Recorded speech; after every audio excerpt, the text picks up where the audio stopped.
पितरः प्रभुवाच धर्मक्षेत्रे कुरुक्षेत्रे वेदायुत्सवः मामकाः पाण्डवाश्चैव किमकुर्वत सञ्जय। श्रीभगवानुवाच मय्यासक्तमनः पार्थ योगं युञ्जन्मदाश्रयः असंशयं समग्रं मां यथा ज्ञास्यसि तच्छृणु। देहं सविज्ञानम् इदं वक्ष्याम्यशेषतः यज्ञात्वा नेह भूयो यज्ञातव्यमवशिष्यते। मनुष्याणां सहस्रेषु कश्चिद् यदपि सिद्धये यततामपि सिद्धानां कश्चिन्मां वेत्ति तत्त्वतः। भूमिरापो नलो वायुः खं मनो बुद्धिरेव च इतीयं मे भिन्ना प्रकृतिरष्टधा। अपरेयमितस्त्वन्यां प्रकृतिं विद्धि मे पराम्। जीवभूतां महाबाहो येदं धार्यते जगत् एतद्योनीनि भूतानि सर्वाणि द्युपधारय। अहं कृत्स्नस्य जगतः प्रलयस्तथा मत्तः परतरं नान्यत् किञ्चिदस्ति धनञ्जय। इदं प्रोतं सूत्रे मणिगणा इव रसोऽहमप्सु कौन्तेय प्रभास्मि शशिसूर्ययोः। सर्ववेदेषु शब्दखे पौरुषं नृषु पुण्यो गन्धपृथिव्यां च तेजश्चास्मि विभावसौ। जीवनं सर्वभूतेषु तपश्चास्मि तपस्विषु। बीजं मां सर्वभूतानां विद्धि पार्थ सनातनम्। तेजस्विनामहम् बलं बलवताञ्चाहं कामरागविवर्जितं धर्मविरुद्धो भूतेषु कामोऽस्मि भरतर्षभ। ये चैव सात्विका भावा राजसास्तामसाश्च ये मत्त एवेति तान् विद्धि न त्वहं तेषु ते मयि। त्रिभिर्गुणमयैर्भावैरेभिः सर्वमिदं जगत् व्ययम् दैवी केशा गुणमयी मम माया दुरत्ययः। मामेव ये प्रपद्यन्ते मायामेतां तरन्ति ते। न मां दुष्कृतिनो मूढा प्रपद्यन्ते नराधमाः माययापहृतज्ञाना आसुरं भावमाश्रिताः। चतुर्विधा भजन्ते मां जनास्तु कृतिनोऽर्जुन आर्तो जिज्ञासुरर्थार्थी ज्ञानी च भरतर्षभ। तेषां ज्ञानी नित्ययुक्तः एकभक्तिर्विशिष्यते। प्रियो हि ज्ञानिनोत्यर्थम् अहं स च मम प्रियः। एवैते ज्ञानी त्वात्मैव मे मतम् आस्थितः स हि युक्तात्मा मामेवानुत्तमां गतिम्। बहूनां जन्मनामन्ते ज्ञानवान् मां प्रपद्यते वासुदेवः सर्वमिति समहात्मा सुदुर्लभः। कामैस्तैस्तैर्हृतज्ञानाः प्रपद्यन्तेऽन्यदेवताः तं तं नियमास्थाय प्रकृत्या नियमाश्रया। यो यो यां यां तनुं भक्तः श्रद्धयार्चितुमर्हति श्रद्धां तामेव विदधाम्यहम्। सतया श्रद्धया युक्तस्तस्याराधनमीहते लभते च ततः कामान् मयैवाविहितान् निहितान्। अन्तवत्तु फलं तेषां तद्भवत्यल्पमेधसाम्। देवान् देवयजो यान्ति मद्भक्ता यान्ति मामपि।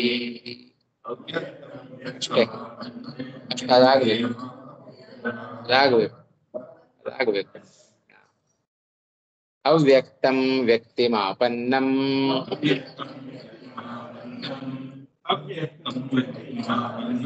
मन्यन्ते मामबुद्धयः।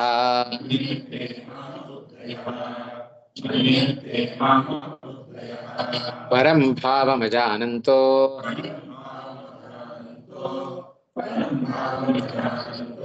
ममाव्ययमनुत्तमम्।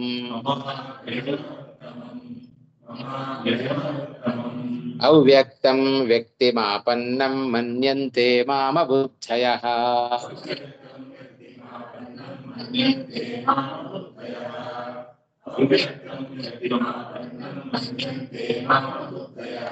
ಪರಂ ಭಾವಮಜಾನಂತೋ ಮಮಾವ್ಯಯಮನುತ್ತಮಂ.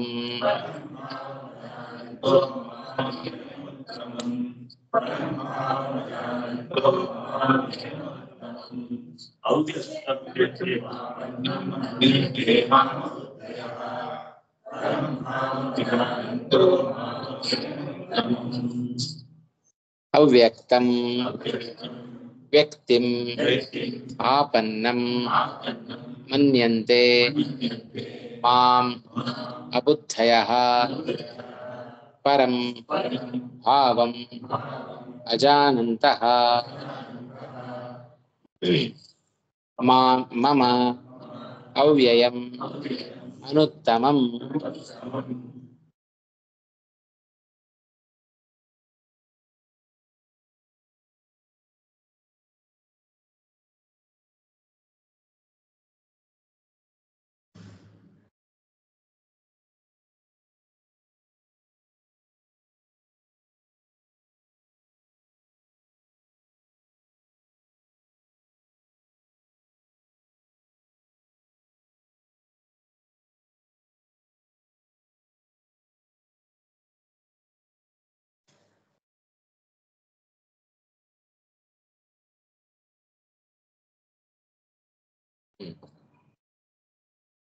ಅವ್ಯಕ್ತಂ ವ್ಯಕ್ತಿಂ ಆಪನ್ನಂ ಮನ್ಯಂತೆ ಮಾಂ ಅಬುದ್ಧಯಃ. ಇಲ್ಲಿ ಒಂದು ಪ್ರಶ್ನೆ ಮಾಡ್ಕೊಳ್ತಾ ಇದ್ದಾರೆ. ಹಿಂದಿನ ಶ್ಲೋಕದಲ್ಲಿ ನಾವು ಕಂಡಂತೆ ಭಗವಂತನನ್ನ ಆರಾಧನೆ ಮಾಡುವವರು ಇದ್ದಾರೆ, ಅನ್ಯ ದೇವತೆಗಳ ಆರಾಧನೆ ಮಾಡುವವರು ಇದ್ದಾರೆ. ಇಬ್ಬರ ಫಲ ಏನು ಅನ್ನೋದನ್ನ ಹಿಂದಿನ ಶ್ಲೋಕದಲ್ಲಿ ತೋರಿಸ್ಕೊಟ್ರು. ಇತರ ದೇವತೆಗಳ ಆರಾಧನೆಯಿಂದ ಏನು ಫಲ? ಅಂತವತ್ತು ಫಲಂ ತೇಷಾಂ ಅಂತ ಹೇಳಿದ. ನನ್ನನ್ನು ಪೂಜೆ ಮಾಡಿದರೆ ಏನು ಫಲ? ಮೋಕ್ಷ ರೂಪ ಫಲ. ಅಂತರಹಿತವಾದ ಫಲ ನನ್ನ ಆರಾಧನೆ, ಅಂತಸಹಿತವಾದ ಫಲ ಇತರ ದೇವತೆಗಳ ಆರಾಧನೆಯಿಂದ. ಅಂತವತ್ತು ಆ ಶಬ್ದಕ್ಕೆ ಏನ್ ಅರ್ಥವನ್ನು ಹೇಳಿದ್ವಿ?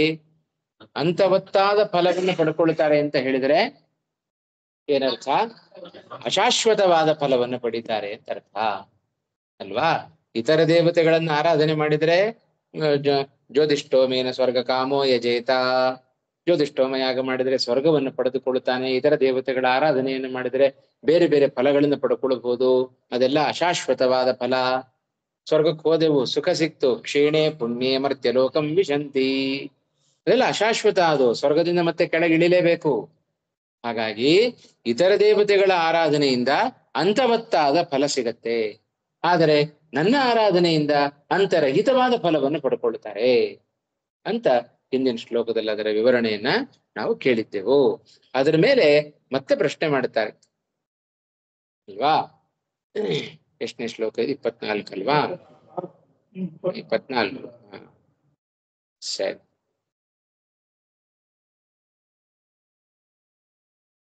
ಇನ್ನೊಂದು ಅದಕ್ಕೆ ಪೋಷಕವಾಗಿ ಈ ಶ್ಲೋಕದಲ್ಲಿಯೂ ಅದೇ ಉತ್ತರವನ್ನ ಕೊಡ್ತಾ ಇದ್ದಾನೆ. ವಿಶೇಷವಾಗಿ ನಿನ್ನನ್ನೇ ಪೂಜೆ ಮಾಡಬೇಕು ಅಂತ ಹೇಳ್ತಾ ಇದ್ದಿ, ಬ್ರಹ್ಮಾದಿಗಳನ್ನ ಪೂಜೆ ಮಾಡಬಾರದು, ಇತರ ಬ್ರಹ್ಮಾದಿ ದೇವತೆಗಳಿಗಿಂತ ವಿಶೇಷವಾದ ನಿನ್ನ ಪೂಜೆಯನ್ನು ಮಾಡಿದ್ರೆ ಅದರಿಂದ ವಿಶೇಷ ಏನು ಅಲ್ವಾ? ನಿನ್ನನ್ನ ಹೊಂದಿದವರಿಗೆ ಅದು ಅನಂತವಾದ ಫಲ, ಅಥವಾ ದೇವತೆಗಳ ಆರಾಧನೆಯನ್ನು ಮಾಡಿದರೆ ಅಶಾಶ್ವತವಾದ ಫಲ. ಇದು ಯಾಕೆ? ನಿನ್ನಲ್ಲೇನು ವಿಶೇಷ ಇದೆ ಅಂತ ಪ್ರಶ್ನೆ ಮಾಡಿದ್ರೆ ಅದಕ್ಕೆ ಉತ್ತರವಾಗಿ ಈ ಶ್ಲೋಕವನ್ನು ನಮಗೆ ಕೃಷ್ಣ ಪರಮಾತ್ಮ ತಿಳಿಸಿಕೊಡ್ತಾ ಇದ್ದಾನೆ. ಯಾಕೆ ಹೀಗೆ ಇತರ ದೇವತೆಗಳನ್ನ ಆರಾಧನೆ ಯಾಕೆ ಮಾಡುತ್ತಾರೆ? ಅಂತವತ್ತಾದ ಫಲ ಅದರಿಂದ ಸಿಗತ್ತೆ ಇತರ ದೇವತೆಗಳ ಆರಾಧನೆಯಿಂದ ಅಂತ ಗೊತ್ತಿದ್ರೂ ಇತರ ದೇವತೆಗಳ ಆರಾಧನೆಯನ್ನು ಮಾಡ್ಲಿಕ್ಕೆ ಲೋಕ ಇವತ್ತು ಕಾರಣ ಏನೋ ಅಂತ ಪ್ರಶ್ನೆ ಮಾಡಿದ್ರೆ, ಯಾಕೆ ಹಾಗಾದ್ರೆ ನನ್ನನ್ನು ಆರಾಧನೆ ಮಾಡ್ತಾ ಇಲ್ಲ ಯಾಕೆ ಅಂತ ಹೇಳಿದ್ರೆ, ಮಾಂ ಅಜಾನಂತಹ ಅಬುದ್ಧಯ, ಅಬುದ್ಧಿಗಳು ಅಂತ ಹೇಳಿದ್ರೆ ಅಜ್ಞಾನಿಗಳು ಅಂತ ಅರ್ಥ. ಅಜ್ಞಾನಿಗಳೆಲ್ಲ ಏನ್ ಮಾಡ್ತಾರೆ? ಮಾಂ ಪರಂ ಭಾವಂ ಅಜಾನಂತಹ, ಅದು ನನ್ನ ಅಭಿಪ್ರಾಯವನ್ನ, ನನ್ನ ವ್ಯಕ್ತಿತ್ವವನ್ನ ಅಥವಾ ನನ್ನ ಸ್ವರೂಪವನ್ನ ಅಬುದ್ಧಿಗಳು ಅಂತ ಹೇಳಿದ್ರೆ ಅಜ್ಞಾನಿಗಳು ತಿಳಿಯೋದಿಲ್ಲ. ಹಾಗಾಗಿ ಅವರೆಲ್ಲ ಇತರ ದೇವತೆಗಳ ಆರಾಧನೆಯನ್ನು ಮಾಡುತ್ತಾರೆ. ಕಳೆದ ತರಗತಿಯಲ್ಲಿ ಹೇಳಿದ್ದೇನೆ, ದೊಡ್ಡ ರಾಜ, ಒಳ್ಳೆ ದಾನ ಕೊಡುವ ಶಕ್ತಿಯು ಅವನಲ್ಲಿ ಉಂಟು, ಆ ದಾನ ಕೊಡುವ ವ್ಯಕ್ತಿಯ ಸಂಪತ್ತಿರುವ ವ್ಯಕ್ತಿಯ ಸ್ವರೂಪ ನಮಗ್ ಗೊತ್ತಿಲ್ಲ ಅಂತಾದ್ರೆ ಪಕ್ಕದಲ್ಲಿ ನಿಂತಿದ್ರು ಕೂಡ ಇನ್ನೊಬ್ಬರಲ್ಲಿ ನಾವು ಭಿಕ್ಷೆ ಬೇಡ್ತಾ ಇರ್ತೇವೆ. ಹೌದಾ? ಹಾಗೆ ಗಂಗಾ ನದಿಯ ಪಕ್ಕದಲ್ಲಿ ನಿಂತು ಗಂಗಾ ನದಿಯ ಮಹತ್ವವನ್ನು ತಿಳಿದೇನೆ ಎಲ್ಲೋ ಮನೆಯಲ್ಲಿ ಬರೋ ನಲ್ಲಿ ಸ್ನಾನ ಮಾಡ್ತೇನೆ ಅಥವಾ ಇನ್ಯಾವುದೋ ಬಾವಿಲಿ ಸ್ನಾನ ಮಾಡ್ತೇನೆ ಅಂತ ಹೇಳಿದ್ರೆ ಎಷ್ಟು ಮೂರ್ಖತನ. ಯಾಕೆ ಮಾಡ್ತಾ ಇದ್ದೇವೆ ನಾವು? ಆ ನದಿಯ ಮಹತ್ವ ನಮಗೆ ಗೊತ್ತಿಲ್ಲ.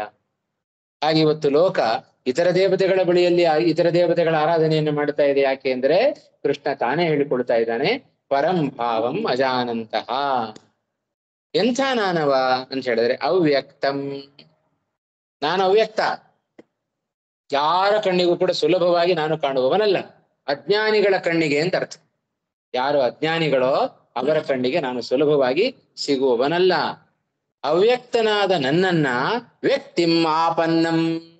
ಓ, ಇವನು ಒಬ್ಬ ಸಾಧಾರಣ ಮನುಷ್ಯ. ಹೇಗೆ ಗೊತ್ತಾಯ್ತೀವ ಸಾಧಾರಣ ಮನುಷ್ಯ ಅಂತ? ರಾಮನಾಗಿ ಕೃಷ್ಣನಾಗಿ ಅವತಾರವನ್ನು ಮಾಡಿದ್ದಾನೆ. ಹೇಳ್ತೇವಲ್ಲ, ವ್ಯಾಸಃ ಕಶ್ಚನ ಋಷಿ. ವ್ಯಾಸರು ಎಲ್ಲ ಋಷಿಗಳಿದ್ದಂತೆ ವೇದವ್ಯಾಸರು ಕೂಡ ಒಬ್ಬ ಋಷಿಗಳು. ರಾಮ ಕೃಷ್ಣ ಹೆಂಡತಿಯನ್ನು ಕಳ್ಕೊಂಡು ಬಹಳ ದುಃಖಪಟ್ಟ. ನಮ್ಮಂತೆ ಒಬ್ಬ ಶ್ರೀರಾಮಚಂದ್ರನು ಕೂಡ ಒಬ್ಬ ಸಾಧಾರಣ ಪುರುಷ. ಕೃಷ್ಣ ಒಬ್ಬ ಸಾಧಾರಣ ಗೋಪಾಲಕ.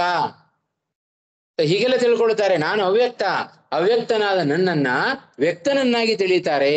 ವ್ಯಕ್ತಿಂ ಆಪನ್ನಂ ಮನ್ಯಂತೆ ಮಾಂ ಅಬುದ್ಧಯ ಮಾಂ ಏವಂ ಮನ್ಯಂತೆ. ಇದ ಅಜ್ಞಾನಿಗಳು ನನ್ನನ್ನ ಹೀಗೆ ತಿಳ್ಕೊಳ್ತಾರೆ. ಯಾಕೆ? ಪರಂ ಭಾವಂ ಅಜಾನಂತಹ. ನನ್ನ ಯಥಾರ್ಥ ಸ್ವರೂಪ ಏನು ಅಂತ ಅವ್ರಿಗೆ ಗೊತ್ತಿಲ್ಲ.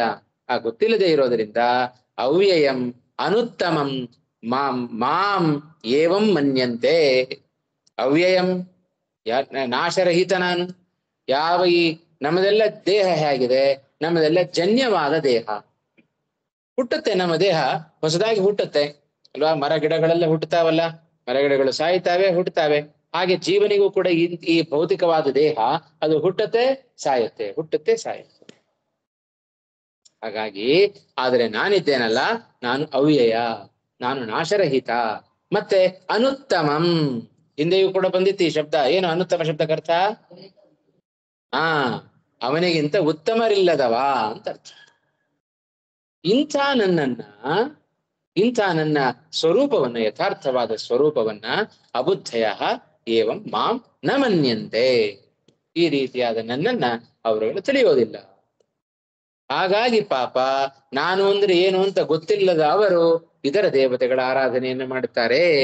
ಇದೇ ಕಾರಣ. ಎಷ್ಟು ಸರಳವಾಗಿ ತಿಳಿಸ್ಕೊಡ್ತಾ ಇದ್ದಾನೆ. ಎಲ್ಲ ಪದಗಳಿಗೆ ಅರ್ಥ ಆಯ್ತಾ? ಅವ್ಯಕ್ತಂ ವ್ಯಕ್ತಿಂ ಆಪನ್ನಂ ಮನ್ಯಂತೆ. ಅವ್ಯಕ್ತನಾದ ನನ್ನನ್ನ ಇವನು ವ್ಯಕ್ತ ಅಂತ ತಿಳಿದುಕೊಳ್ತಾರೆ. ಆಯ್ತಾ?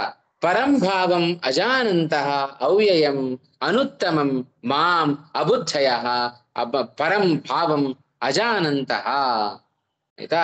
ನನ್ನ ಯಥಾರ್ಥವಾದ ಸ್ವರೂಪವನ್ನು ಅವರು ತಿಳಿಯದೆ ವ್ಯಕ್ತಿಂ ಆಪನ್ನಂ ಮನ್ಯಂತೆ. ಜನ್ಯವಾದ ಶರೀರವುಳ್ಳವ ಅಂತ ತಿಳ್ಕೊಳ್ತಾರೆ. ಅಬುದ್ಧಯ ಅಂದ್ರೆ ಅಜ್ಞಾನಿನಃ ಅಂತ ಅರ್ಥ. ಅಜ್ಞಾನಿನಃ ಏವಂ ಮನ್ಯಂತೆ. ಇದಿಷ್ಟು ಮೂಲದ ಅಭಿಪ್ರಾಯ. ತಾತ್ಪರ್ಯಕ್ಕನುಗುಣವಾಗಿ ಇನ್ನೊಂದು ಅರ್ಥವನ್ನು ಹೇಳ್ತಾರೆ. ಆಯ್ತಾ? ಏನದು ನೋಡೋಣ ಇವಾಗ. ವಿವೃತ್ತಿಯನ್ನು ನೋಡ್ತಾ ಹೋದಾಗ ಸ್ಪಷ್ಟ ಆಗುತ್ತೆ. ನನು ಕೋ ವಿಶೇಷ ತವ ಅನ್ಯೇಭ್ಯ ಬ್ರಹ್ಮಾದಿಭ್ಯ ತವ ಕೋ ವಿಶೇಷ. ಬ್ರಹ್ಮಾದಿಗಳನ್ನ ಬಿಟ್ಟು ನಿನ್ನನ್ನೇ ಆರಾಧನೆ ಮಾಡಬೇಕು ಅಂತ ಹೇಳ್ತಾ ಇದ್ದಿ. ಅವರಿಗೂ ನಿನಗೂ ಏನು ವಿಶೇಷ ಇದೆ? ಅವರನ್ನು ಬಿಟ್ಟು ನಿನ್ನ ಆರಾಧನೆ ಮಾಡ್ಬೇಕಾದ್ರೆ ಏನಾದ್ರು ಒಂದು ವಿಶೇಷ ಇರ್ಬೇಕಲ್ಲ. ಏನು ವಿಶೇಷ ಇದೆ ಅಂತ ಹೇಳಿದ್ರೆ, ಏನ ತ್ವಾಂ ಪ್ರಾಪ್ತಾನಾಂ ಅನಂತ ಫಲಂ. ಅದನ್ನು ಓದೋ ಕ್ರಮ ಹೀಗೆ. ಯಾರಿಂದ ಅಂತಲ್ಲ, ಏನಾದ್ರೂ ಒಂದು ವೇಳೆ ವಿಶೇಷ ಇದ್ದರೆ, ಏನ ವಿಶೇಷ ಸದ್ಭಾವೇನ, ಏನಾದ್ರೂ ಒಂದು ವೇಳೆ ನಿನ್ನಲ್ಲಿ ವಿಶೇಷ ಇತ್ತು ಅಂತಾದ್ರೆ ನಿನ್ನ ಆರಾಧನೆ ಮಾಡಿದವರಿಗೆ ಅನಂತವಾದ ಫಲ, ಇತರ ದೇವತೆಗಳ ಆರಾಧನೆಯನ್ನು ಮಾಡಿದವರಿಗೆ ಅಂತ ಫಲ. ಅನಂತ ಫಲ ಅಂದ್ರೆ ಶಾಶ್ವತವಾದ ಫಲ ಅಂತ ಅರ್ಥ. ಅಂತ ಫಲ ಅಂತ ಹೇಳಿದ್ರೆ ಅಶಾಶ್ವತವಾದ ಫಲ ಅಂತ ಅರ್ಥ. ಹಾಗೆ ತೀರ್ಮಾನ ಮಾಡಬಹುದಾಗಿತ್ತು. ಏನು ವಿಶೇಷ ಇದೆ ಹೇಳು ನೋಡೋಣ ಅಂತ ಪ್ರಶ್ನೆ ಮಾಡಿದರೆ ಅದಕ್ಕೆ ಈ ಶ್ಲೋಕದ ರೂಪದ ಉತ್ತರವನ್ನು ಕೊಡ್ತಾ ಇದ್ದಾನೆ. ಇತ್ಯತ ಆಹ ಅವ್ಯಕ್ತಮಿತಿ ಅಬುದ್ಧಯ ನಾಮ ಅಜ್ಞಾನಿನಃ ಪರಂ ಇತರ ವಿಲಕ್ಷಣಂ ಪರನಾಗಿದ್ದೇನೆ ನಾನು. ಏನರ್ಥ ಅದಕ್ಕೆ? ಪರಶಬ್ದಕ್ಕೆ ಇತರರಿಗಿಂತ ನಾನು ವಿಲಕ್ಷಣನಾಗಿದ್ದೇನೆ. ಇತರೇಭ್ಯ ವಿಲಕ್ಷಣಂ ಅಂತ ಅರ್ಥ. ಎಲ್ಲರಿಗಿಂತಲೂ ವಿಲಕ್ಷಣನಾಗಿದ್ದಾನೆ ಭಗವಂತ. ಯಾರಿದ್ದಾಗೂ ಭಗವಂತ ಇಲ್ಲ. ಪರಂ, ಪ್ರತಿಯೊಂದು ಪದಗಳಿಗೂ ಅರ್ಥ ಬರೆದು ಬಿಟ್ಟಿದ್ದಾರೆ ರಾಯರು. ಪರಂ ಇತರ ವಿಲಕ್ಷಣಂ ಅನುತ್ತಮಂ ಉತ್ತಮರಹಿತಂ ಅವ್ಯಯಂ, ಪ್ರಸಿದ್ಧವಾದ ಅರ್ಥ, ಅದಕ್ಕೆ ಬರಲಿಲ್ಲ. ಅದಕ್ಕೆ ಅವ್ಯಯಂ ನಾಶರಹಿತಂ ಮಮ ಭಾವಂ. ಏನು ಮಮ ಭಾವ ಶಬ್ದಕ್ಕೆ?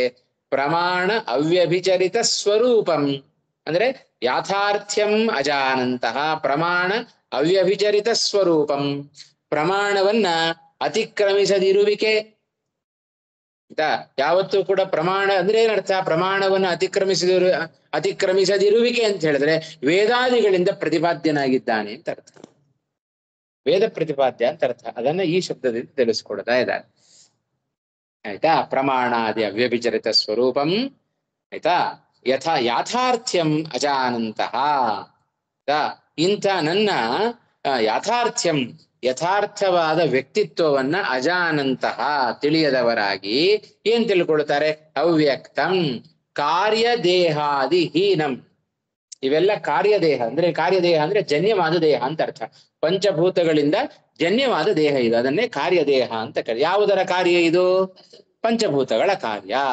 ಅದರಿಂದ ಜನ್ಯ ದೇಹಾದಿಯುಕ್ತಂ ಮನ್ಯಂತೆ. ಕೇ ಮನ್ಯಂತೆ? ಅಬುದ್ಧಯ ಮನ್ಯಂತೆ, ನಾಮ ಅಜ್ಞಾನಿನಃ ಏವಂ ಮಾಂ ಮನ್ಯಂತೆ. ಏನಂತ ತಿಳ್ಕೊಳ್ತಾರೆ ಅಂತ ಹೇಳಿದ್ರೆ, ಕಾರ್ಯದೇಹಾದಿರಾಹಿತ್ಯಂ ತದ್ಯುಕ್ತ ಅನ್ಯದೇವೇಭ್ಯ ಮಮ ವಿಶೇಷ ಇತಿ ಭಾವ. ಕೋ ವಿಶೇಷ ಅಂತ ಕೇಳಿದ್ರಲ್ಲ, ಪ್ರಾರಂಭದಲ್ಲಿ ಪ್ರಶ್ನೆ ಮಾಡಿದ್ರಲ್ಲ, ಇದೇ ವಿಶೇಷ. ಉಳಿದ ದೇವತೆಗಳ ದೇಹ ಅದು ಕಾರ್ಯದೇಹ, ನನ್ನ ದೇಹ ಕಾರ್ಯರಹಿತವಾದ ದೇಹ. ಇದೇ ವಿಶೇಷ. ಕಾರ್ಯದೇಹಾದಿರಾಹಿತ್ಯಂ ತದ್ಯುಕ್ತ ಅನ್ಯದೇವೇಭ್ಯ. ತದ್ಯುಕ್ತ ಅಂತ ಹೇಳಿದ್ರೆ ಕಾರ್ಯದೇಹಯುಕ್ತ ಅನ್ಯದೇವೇಭ್ಯ ಮಮ ವಿಶೇಷ. ಕೃಷ್ಣ, ಇತರ ದೇವತೆಗಳ ಆರಾಧನೆಯನ್ನ ಬಿಟ್ಟು ನಿನ್ನ ಆರಾಧನೆಯನ್ನ ಮಾಡಬೇಕು ಅಂತ ಹೇಳ್ತಾ ಇದ್ದಿ. ಏನ್ ವಿಶೇಷ ಇದೆ? ಏನಾದ್ರು ಒಂದು ವಿಶೇಷ ಇದ್ರೆ ಆಗ ನಿನ್ನ ಆರಾಧನೆಯಿಂದ ಅಂತಫಲ ಅನಂತ ಫಲ, ಇತರ ದೇವತೆಗಳ ಆರಾಧನೆಯಿಂದ ಅಂತಫಲ ಅಂತ ಹೀಗೆ ವಿಂಗಡಣೆ ಮಾಡಬಹುದಾಗಿತ್ತು. ಆದ್ರೆ ಏನು ವಿಶೇಷ ಇದೆ ನಿನ್ನಲ್ಲಿ ಅಂತ ಹೇಳಿದ್ರೆ, ನೋಡಪ್ಪ ಇದೇ ವಿಶೇಷ. ಇತರ ದೇವತೆಗಳ ದೇಹ ಅದು ಕಾರ್ಯದೇಹ, ಅವುಗಳಿಂದ ರಹಿತವಾದ ದೇಹ ನನ್ನ ದೇಹ. ಇದೇ ವಿಶೇಷ ಇದೆ. ಈ ವಿಶೇಷ ಕಟ್ಕೊಂಡು ನಮಗೇನಾಗಬೇಕು ಅಂತ ಪ್ರಶ್ನೆ ಬರ್ಬೋದು. ಇದೇ ಅದಕ್ಕೂ ಉತ್ತರವನ್ನು ಕೊಡ್ತಾರೆ ಇವಾಗ. ಅದೇ ಉತ್ತರಾರ್ಥ. ಆಯ್ತಾ? ಸ್ಪಷ್ಟ ಆಯ್ತಾ ಎಲ್ಲ ವಿವೃತಿಯ ವಾಕ್ಯಗಳಿಗೆ? ಅವ್ಯಕ್ತಂ ನಾಮ ಕಾರ್ಯಾದಿ ದೇಹಹೀನಂ ಮಾಂ ವ್ಯಕ್ತಿಂ ಆಪನ್ನಂ ನಾಮ ಕಾರ್ಯಾದಿ ದೇಹಯುಕ್ತಂ ಮನ್ಯಂತೆ. ಅದರ ಅಭಿಪ್ರಾಯ ಏನು? ಹಾಗಾದ್ರೆ ಏನ್ ಹೇಳಿದಾಗಾಯ್ತು? ನಾವು ಮಾಡಿಕೊಂಡ ಪ್ರಶ್ನೆಗೆ ಇದರಿಂದ ನಮಗೆ ಉತ್ತರ ಸಿಕ್ತೋ ಅಂತ ಕೇಳಿದ್ರೆ, ಕೊನೆಯ ವಾಕ್ಯದಲ್ಲಿ ಹೇಳ್ತಾ ಇದ್ದಾರೆ, ಕಾರ್ಯದೇಹಾದಿ ರಾಹಿತ್ಯಂ ತದ್ಯುಕ್ತ ಅನ್ಯದೇವೇಭ್ಯ ಮಮ ವಿಶೇಷ ಇತಿ ಭಾವ. ಇತಿ ಭಾವ ನಾಮ ಇತಿ ಅಭಿಪ್ರಾಯ. ಹೀಗೆ ನಿಮ್ಮ ಪ್ರಶ್ನೆಗೆ ಈ ರೀತಿಯಾದ ಅಭಿಪ್ರಾಯವನ್ನ ಹೇಳಬಹುದು. ಅಲ್ಲ, ಆಪನ್ ಹೌದು, ಪದಗತಂ ಲ್ಯುಟ್ ಪ್ರತ್ಯಯಾಂತವಾದ ಶಬ್ದ. ಇದು ವಿಶೇಷ ವ್ಯಾಕರಣ ವಿಶೇಷ ನೋಡೋಣ. ನ ವ್ಯಕ್ತಃ ಅವ್ಯಕ್ತಃ ಮಾಂ ಅವ್ಯಕ್ತಂ. ಯಾರಿಲ್ವ ಇವತ್ತು ಆನ್ಲೈನ್ ನಲ್ಲಿ? ಇಬ್ಬರೇ ಇರೋದ?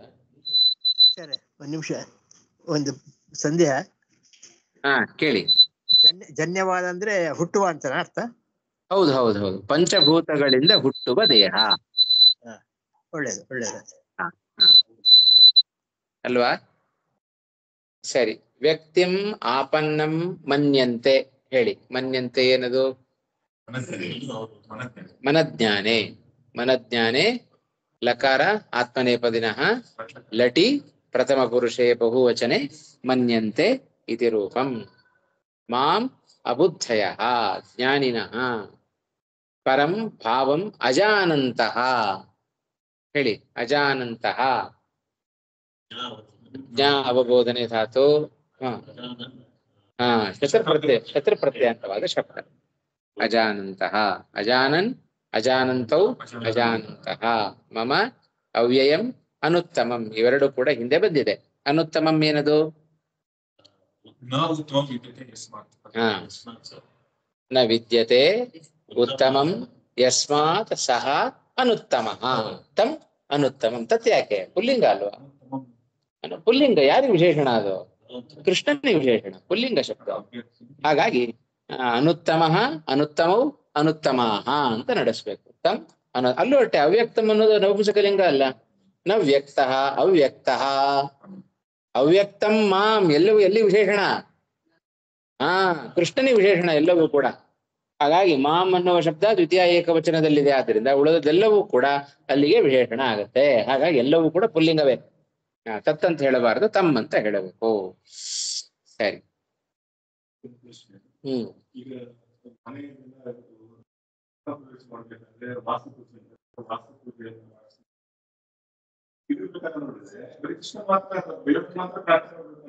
ಅಲ್ಲ ಅದಕ್ಕೆ ಹೇಳಿದಾನಲ್ಲ ಇತರ ದೇವತೆಗಳ ಆರಾಧನೆಯಿಂದ ಅಂತ ಫಲ ಬೇಕಲ್ಲ ನಿಮಗೆ ವಾಸ್ತು ಶುದ್ಧಿ ಆಗಬೇಕು ಗೃಹ ಶುದ್ಧಿ ಆಗಬೇಕು ಗೃಹ ಶುದ್ಧಿ ಆಗಬೇಕು ಅಂದ್ರೆ ಇತರ ದೇವತೆಗಳ ಆರಾಧನೆ ಮಾಡಿ ನಿಮಗೆ ಶಾಶ್ವತವಾದ ಮೋಕ್ಷ ರೂಪ ಫಲ ಬೇಕೋ ಅವನ ಆರಾಧನೆ ಇಲ್ಲದೆ ನಿಮಗ್ ಬೇರೆ ಮಾರ್ಗ ಇಲ್ಲ ಇತರ ದೇವತೆಗಳ ಆರಾಧನೆಯಿಂದ ಅದಕ್ಕೆ ಇಲ್ಲಿ ಹೇಳ್ತಾ ಇರೋದು ಎರಡು ಫಲವನ್ನು ತೋರಿಸ್ಕೊಟ್ಟಿದ್ದಾನೆ ಒಂದು ಅಂತ ಫಲ ಮತ್ತೊಂದು ಅನಂತ ಫಲ ನಿಮಗೆ ಅನಂತ ಫಲ ಬೇಕೋ ಭಗವಂತನ ಆರಾಧನೆಯಿಂದ ಮಾತ್ರ ಸಾಧ್ಯ ಅನುವ್ಯಾಖ್ಯಾನದಲ್ಲಿ ಅದನ್ನ ಸ್ಪಷ್ಟಪಡಿಸಿದರು ಅಲ್ವಾ ಅಜ್ಞಾನಾಂ ಜ್ಞಾನದೋ ವಿಷ್ಣು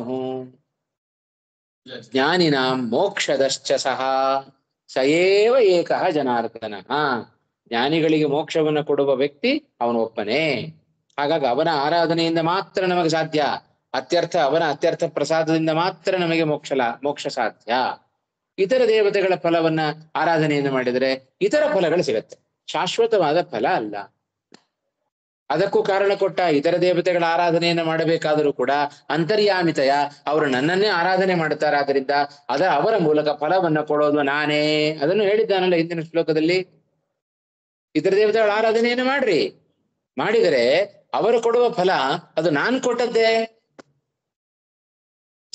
ಅನುಸಂಧಾನದಲ್ಲಿ ನಾವು ಹಾಗೆ ಗಣಪತಿಯನ್ನು ಆರಾಧನೆ ಮಾಡಬೇಕಾದ್ರೆ ಗಣಪತಿ ಅಂತರ್ಗತ ಶ್ರೀ ವಿಶ್ವಂಭರ ರೂಪಿ ಪರಮಾತ್ಮನೇ ನಮಃ ಎಲ್ಲ ಅಂತರ್ಯಾಮಿ ಪೂಜೆಯನ್ನು ನಾವು ಮಾಡತಕ್ಕಂಥದ್ದು ಇವುಗಳಲ್ಲೂ ಅಷ್ಟೇ ಇತರ ದೇವತೆಗಳ ಆರಾಧನೆಯನ್ನು ಮಾಡಿದರೂ ಅಲ್ಲಿ ಅನುಸಂಧಾನ ಬಹಳ ಮುಖ್ಯ ಇತರ ದೇವತೆಗಳ ನಮ್ಮ ಫಲವನ್ನು ಕೊಟ್ಟರೂ ಕೂಡ ಅಂತರ್ಯಾಮಿಯಾದ ಭಗವಂತನೇ ಅದನ್ನ ಕೊಡೋದು ಹಾಗೆ ಹೇಳಿ ಏನೋ ಕೇಳಿದ್ರಲ್ಲ ಸರಿ ಯದ್ವಾ ತಾತ್ಪರ್ಯಕ್ಕನು ಗೀತಾ ತಾತ್ಪರ್ಯಕ್ಕನುಗುಣವಾಗಿ ಇನ್ನೊಂದು ಅರ್ಥವನ್ನು ಹೇಳ್ತಾ ಇದ್ದಾರೆ ಯದ್ವಾ ಯಥಾ ದೇವಯಾಜಿನಃ ಮದ್ಯಾಜಿನಶ್ಚ ತ್ರೈವಿದ್ಯಾ ಭಾಗವತಾಶ್ಚ ವರ್ತಂತೆ ನನ್ನನ್ನು ಆರಾಧನೆ ಮಾಡುವವರು ತುಂಬಾ ಜನ ಇದ್ದಾರೆ ಅಲ್ವಾ ದೇವಯಾಜಿನಃ ಇದರ ದೇವತೆಗಳನ್ನ ಆರಾಧನೆ ಮಾಡುವವರು ಮದ್ಯಾಜಿನಶ್ಚ ನನ್ನನ್ನೇ ಆರಾಧನೆ ಮಾಡುವವರು ತ್ರೈವಿದ್ಯಾ ಭಾಗವತಾಶ್ಚ ತ್ರೈವಿದ್ಯರು ಯಾರು ಅಂತ ಹಿಂದೆಲ್ಲ ತಿಳ್ಕೊಂಡಿದ್ದೆ ಅಲ್ವಾ ಭಾಗವತರು ವರ್ತಂತೆ ತಥಾ ಮದ್ವೇಷಿಣಶ್ಚ ಕೇಚನ ನನ್ನ ಭಕ್ತರು ಇದ್ದಾರೆ ತ್ರೈವಿದ್ಯರು ಇದ್ದಾರೆ ಇತರ ದೇವತೆಗಳನ್ನು ಆರಾಧನೆ ಮಾಡುವವರು ಇದ್ದಾರೆ ಹಾಗೆ ನನ್ನ ದ್ವೇಷಿಗಳು ಇದ್ದಾರೆ ಜಗತ್ತಿನಲ್ಲಿ ಮದ್ವೇಷಿಣಶ್ಚ ಕೇಚನ ಸಂತಿ ಇತ್ಯಾಹ ಅವ್ಯಕ್ತಮಿತಿ ಹಾಗಾದ್ರೆ ಆ ಪಕ್ಷದಲ್ಲಿ ಏನಂತ ಅರ್ಥ ಮಾಡಬಹುದು ಅವರೆಲ್ಲ ಹೇಗೆ ತಿಳ್ಕೊಳ್ತಾರೆ ನಮ್ಮ ದ್ವೇಷಿಗಳೆಲ್ಲ ಅಂತ ಹೇಳಿದರೆ ಸರ್ವಾತ್ಮನ ಅಜ್ಞೇಯತ್ವ ಹೇತುನ ಅವ್ಯಕ್ತ ಪದಾರ್ಥಂ ಮಾಂ ಈಶ್ವರಂ ವ್ಯಕ್ತಿಂ ನಾಮ ಸರ್ವಾತ್ಮನ ಜ್ಞೇಯತ್ವಂ ಆಪನ್ನಂ ನಾಮ ಪ್ರಾಪ್ತಂ ಜೀವಂ ಇತಿ ಯಾವತ್ ನನ್ನನ್ನ ಒಬ್ಬ ಜೀವ ಅಂತ ತಿಳ್ಕೊಂಡ್ಬಿಡ್ತಾರೆ ದ್ವೇಷಿಗಳು ನನ್ನ ದ್ವೇಷಿಗಳು ಈ ಜರಾಸಂಧ ಶಿಶುಪಾಲಾದಿಗಳೆಲ್ಲ ತಿಳ್ಕೊಂಡದ್ದು ಹಾಗೆ ಅಲ್ವಾ ಕೃಷ್ಣ ಒಬ್ಬ ಗೋಪಾಲಕರಿ ಅವನೊಬ್ಬ ರಾಜನೂ ಅಲ್ಲ ಏನೂ ಅಲ್ಲ ಅವನೊಬ್ಬ ಗೋಪಾಲಕ ಅಂತೆಲ್ಲ ಉಲ್ಲೇಖ ಮಾಡಿದ್ದುಂಟು ಕೃಷ್ಣನನ್ನ ಜರಾಸಂಧಾದಿ ಅವರೆಲ್ಲರೂ ಏನೋ ಕೃಷ್ಣ ದ್ವೇಷಿಗಳು ಭಗವದ್ವೇಷಿಗಳು ಅದನ್ನೇ ಹೇಳ್ತಾರೆ ಮದ್ವೇಷಣಶ್ಚ ಸಂತಿ ನನ್ನ ದ್ವೇಷಗಳು ಇದ್ದಾರೆ ಅವರೆಲ್ಲ ನನ್ನನ್ನು ಏನ್ ತಿಳ್ಕೊಳ್ತಾರೆ ಅಂತ ಹೇಳಿದರೆ ಸರ್ವಾತ್ಮನ ಅಜ್ಞೇಯತ್ವ ಹೇತುನ ಅವ್ಯಕ್ತ ಪದಾರ್ಥಂ ಮಾಂ ನಾನು ಸರ್ವಾತ್ಮನ ಅಜ್ಞೇಯ ಅಲ್ವಾ ಸರ್ವಾತ್ಮನ ಅಂದ್ರೆ ಏನರ್ಥ ಎಲ್ಲ ಪ್ರಕಾರಗಳಿದ್ದಲು ಭಗವಂತನ ನಾನು ತಿಳ್ಕೊಂಡ್ಬಿಡ್ತೇನೆ ಅಂದ್ರೆ ತಿಳ್ಕೊಳ್ಳಿಕ್ ಸಾಧ್ಯ ಇಲ್ಲ ಆಯ್ತಾ ಆದ್ದರಿಂದ ನನ್ನ ಭಗವಂತನನ್ನ ಅವ್ಯಕ್ತ ಅಂತ ಕರೆಯೋದರ ಉದ್ದೇಶ ಏನು ಅಂದ್ರೆ ಅವನನ್ನ ಸರ್ವಾತ್ಮನ ಯಾರೂ ಕೂಡ ತಿಳಿಲಿಕ್ಕೆ ಸಾಧ್ಯ ಇಲ್ಲ. ಲಕ್ಷ್ಮೀದೇವಿ ತಿಳಿಲಿಕ್ಕೆ ಆಗೋದಿಲ್ಲ. ಎಲ್ಲರಿಗಿಂತ ಉತ್ತಮಳಾದ ಪ್ರಕೃತಿಗೆ ಅಭಿಮಾನಿಯಾದ ಚಿತ್ ಪ್ರಕೃತಿಗೆ ಅಭಿಮಾನಿಯಾದ ಲಕ್ಷ್ಮೀದೇವಿಯು ಭಗವಂತನನ್ನ ಪರಿಪೂರ್ಣವಾಗಿ ತಿಳಿಲಿಕ್ಕೆ ಸಾಧ್ಯ ಇಲ್ಲ. ಆದ್ದರಿಂದ ಅವ್ಯಕ್ತಂ, ನಾನು ಅವ್ಯಕ್ತ. ಅವ್ಯಕ್ತ ಶಬ್ದಕ್ಕೆ ಏನರ್ಥ? ಸರ್ವಾತ್ಮನ ಅಜ್ಞೇಯನಾಗಿದ್ದೇನೆ ಅಂತ ಅರ್ಥ. ಇಂಥ ಅವ್ಯಕ್ತ ಅಂತ ಕರೆಸಿಕೊಂಡ ನನ್ನನ್ನ ಮಾಂ ಅಂದ್ರೆ ಈಶ್ವರಂ, ವ್ಯಕ್ತಿಂ ಆಪನ್ನಂ ಮನ್ಯಂತೆ. ಇಂಥ ಅವ್ಯಕ್ತನಾದ ನನ್ನನ್ನ ಅವನೇನ್ ತಿಳ್ಕೊಳ್ತಾರೆ? ಎಲ್ರು ಕೂಡ ನನ್ನ ದ್ವೇಷಗಳು ಸರ್ವಾತ್ಮನ ಅವನು ಜ್ಞೇಯನಾಗಿದ್ದಾನೆ ಅಂತ ತಿಳ್ಕೊಳ್ತಾರೆ. ಸರ್ವಾತ್ಮನ ಜ್ಞೇಯನಾದವನು ಯಾರು? ಜೀವ. ಜೀವನನ್ನ ಎಲ್ಲಾ ಪ್ರಕಾರದಲ್ಲಿ ಕೂಡ ತಿಳ್ಕೊಳ್ಬಹುದು. ನಮಗ್ ಸಾಧ್ಯ ಇಲ್ಲದವರು, ನಮಗಿಂತ ಮೇಲಿನವರಿಗೆ ಸಾಧ್ಯ ಇದೆಯೋ ಇಲ್ವೋ? ಆದ್ರೆ ಭಗವಂತನನ್ನು ಸರ್ವಾತ್ಮನ ತಿಳ್ಕೊಳ್ಳಿಕ್ಕೆ ಯಾರಿಗೂ ಸಾಧ್ಯ ಇಲ್ಲ ಅವನನ್ನು ಬಿಟ್ರೆ. ಆದ್ರೆ ಉಳಿದ ಜೀವನನ್ನು ತಿಳ್ಕೊಳ್ಳಿಕ್ಕೆ ಅವನಿಗೆ ಸಾಧ್ಯತೆ ಉಂಟು. ಆದ್ದರಿಂದ ವ್ಯಕ್ತಿಂ ನಾಮ ಸರ್ವಾತ್ಮನ ಜ್ಞೇಯತ್ವಂ ಆಪನ್ನಂ ಮಾಂ ಪ್ರಾಪ್ತ, ಜ್ಞೇಯತ್ವಂ ಪ್ರಾಪ್ತಂ ಮಾಂ ಅಂದ್ರೆ ಜೀವಂ ಇತಿ ಮನ್ಯಂತೆ. ಎಲ್ಲ ರೀತಿಯಿಂದಲೂ ಕೂಡ ತಿಳಿಲಿಕ್ಕೆ ಯೋಗ್ಯನಾದವ ಎಂಬುದಾಗಿ, ಯೋಗ್ಯನಾದ ಜೀವ ಎಂಬುದಾಗಿ ಅಬುದ್ಧಯ ನಾಮ ಮದ್ವೇಷಿಣ ಮನ್ಯಂತೆ. ಇಲ್ಲಿ ಅಬುದ್ಧಯ ಅನ್ನೋ ಶಬ್ದಕ್ಕೆ ಮದ್ವೇಷಿ, ಭಗವದ್ವೇಷಿಗಳು ಅನ್ನೋ ಅರ್ಥವನ್ನ ಈ ಪಕ್ಷದಲ್ಲಿ ನಾವು ಮಾಡಬೇಕಾಗತ್ತೆ. ಮಮ ಉತ್ತರಾರ್ಧಕ್ಕೆ ಅರ್ಥ ಬರಿತಾ ಇದ್ದಾರೆ. ಮಮ ಪರಂ ಭಾವಂ ಅಜಾನಂತಹ ಅಲ್ಪಬುದ್ಧಯ ಮನ್ಯಂತೆ. ಮಮ ಪರಂ ಭಾವಂ ಅಜಾನಂತಹ, ಏನದರ ಅಭಿಪ್ರಾಯ? ನನ್ನ ಸ್ವರೂಪ ಏನು? ಇತರೇಭ್ಯ ವಿಲಕ್ಷಣ ಪರಂ ಭಾವಂ. ಇಲ್ಲೂ ಕೂಡ ಅಷ್ಟೇ, ಪರ ಶಬ್ದಕ್ಕೆ ಹಿಂದೆ ಮಾಡಿದ ಅರ್ಥವನ್ನೇ ಇಟ್ಕೊಳ್ಬೇಕು. ಆದ್ರೆ ಇತರರಿಗಿಂತ ವಿಲಕ್ಷಣನಾದ ನನ್ನನ್ನ ಅಬುದ್ಧಯ ಮದ್ವೇಷಿಣ ನ ಜಾಯಂತೆ, ಅವರೆಲ್ಲ ಹಾಗೆ ತಿಳಿಯೋದಿಲ್ಲ. ನ ಜ್ಞಾಯಂತೆ. ಆಯ್ತಾ? ಮತ್ತೇನ್ ತಿಳ್ಕೊಳ್ತಾರೆ ಅಂತ ಹೇಳಿದ್ರೆ, ಜೀವೈಕ್ಯಂ ಮನ್ಯಂತೆ ಇತ್ಯರ್ಥ. ಈ ರೀತಿಯಾಗಿ ತಿಳ್ಕೊಳ್ಳೋದಿಲ್ಲ. ಆಯ್ತಾ? ಅಲ್ಪಬುದ್ಧಿಗಳು ಏನ್ ತಿಳ್ಕೊಳ್ತಾರೆ? ಜೀವರಿಗೂ ಬ್ರಹ್ಮನಿಗೂ ಐಕ್ಯ ಇದೆ ಅಂತ ತಿಳ್ಕೊಳ್ತಾರೆ. ಅತ್ಯಂತ ವಿಲಕ್ಷಣನಾದ, ಲೋಕ ವಿಲಕ್ಷಣನಾದ ನನ್ನನ್ನ ಲೋಕ ವಿಲಕ್ಷಣನಲ್ಲ, ಜೀವ ಬ್ರಹ್ಮರಿಗೆ ಪರಸ್ಪರ ಐಕ್ಯ ಇದೆ ಎಂಬುದಾಗಿ ಅವರು ಭಾವಿಸ್ತಾರೆ. ಮದ್ವೇಷಿಣ ಏವಂ ಮನ್ಯಂತೆ ಅಂತ ಅರ್ಥ. ಇದೊಂದು ರೀತಿಯಾಗಿ ಆ ಶ್ಲೋಕಕ್ಕೆ ಅರ್ಥವನ್ನು ಮಾಡಬಹುದು. ಸರ್ವಾತ್ಮನ ಸರ್ವ ಪ್ರಕಾರೇಣ ಇತ್ಯರ್ಥ.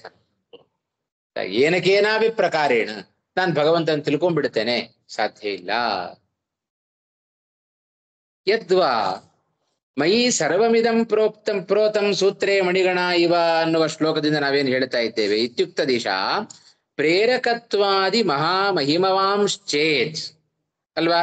ಅವನು ಆ ಶ್ಲೋಕದಲ್ಲಿ ಹೇಳಿದ ಮಯಿ ಸರ್ವಮಿದಂ ಪ್ರೋತಂ ಸೂತ್ರೇ ಮಣಿಗಣ ಇವ. ಹೇ ಅರ್ಜುನ, ಇಡೀ ಈ ಜಗತ್ತು ನನ್ನ ಒಳಗ್ ಸೇರ್ಕೊಂಡ್ಬಿಟ್ಟಿದೆ. ಹೇಗೆ ಅಂದ್ರೆ ಸೂತ್ರದ ಒಳಗೆ ಮಣಿ ಸೇರಿಕೊಂಡಂತೆ. ಮಣಿಗೆ ಸೂತ್ರ ಆಧಾರವೋ, ಸೂತ್ರಕ್ಕೆ ಮಣಿ ಆಧಾರವೋ? ಹೇಳ್ರಿ ನೋಡೋಣ. ಅಲ್ವಾ? ದಾರ ಇದ್ರೆ ಮಣಿ, ದಾರವೇ ಇಲ್ಲದ್ರೆ ಮಣಿ ಹೇಗೆ ನಿಲ್ಲಿಕ್ ಸಾಧ್ಯ? ಹಾಗೆ ಸೂತ್ರೇ ಮಣಿಗಣ ಇವ. ಸೂತ್ರದಲ್ಲಿ ಮಣಿಗಳ ಗಣ ಅಂದ್ರೆ ಮಣಿಗಳ ಸಮೂಹ ಇದ್ದಂತೆ.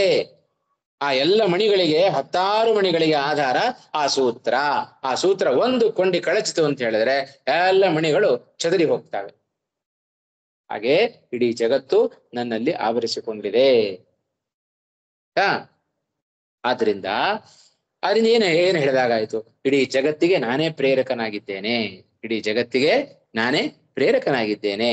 ಮಹಾ ಪ್ರೇರಕತ್ವಾದಿ ಮಹಾಮಹಿಮವಾಂಶ್ಚೇತ್ ಭವಾನ್ ತತ್ ಕಥಂ ಭವತಃ ಕೇಚಿತ್ ಜೀವಾಭೇದಂ ಮನ್ಯಂತೆ. ಅಲ್ವಾ? ಇಂಥ ಮಹಾಮಹಿಮೋಪೇತನಾದ ನಿನ್ನನ್ನ ಜೀವರಿಗೂ ನಿನಗೂ ಅಭೇದ ಇದೆ ಅಂತ ಹೇಗೆ ಜನ ತಿಳಿತಾರೆ?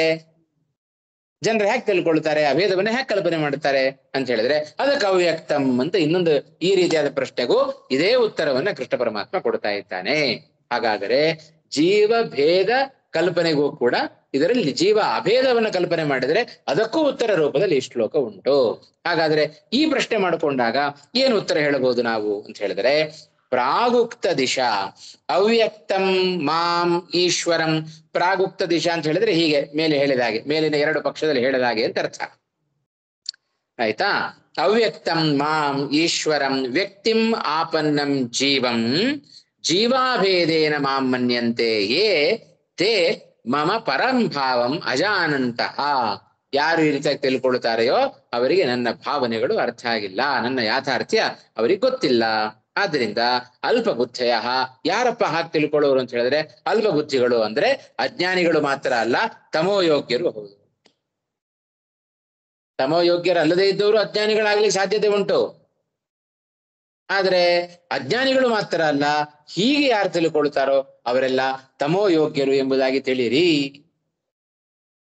ಅಂತಲೂ ಈ ಅಂಶದಲ್ಲಿಯೂ ಕೂಡ ಈ ಶ್ಲೋಕವನ್ನು ನಾವು ನೋಡ್ಲಿಕ್ಕೆ ಸಾಧ್ಯತೆ ಉಂಟು. ವಿಪರೀತ ಜ್ಞಾನ ಉಳ್ಳವರು.